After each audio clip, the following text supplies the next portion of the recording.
مني ان انا اقدم الاستاذ اللي هيتكلم دلوقتي. هو استاذ كبير جدا، ومجرد ما تسمع صوته تحس انك انت في مصر بجد حقيقي يعني، وكلكم تعرفوا دلوقتي.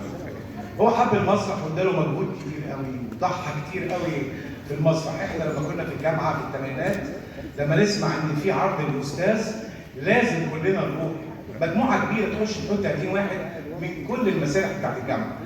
كمان هو يعني عظيم جدا. انا تجربه شخصيه، مفيش ممثل وقف قدام الاستاذ الا لما احتواه، وانا كان ليا الشرف ان انا وقفت قدامه في يوم من الايام في بعض الاعمال الدراميه. هو الفنان والنجم وبطل كل ادواره الاستاذ احمد فؤاد سليم.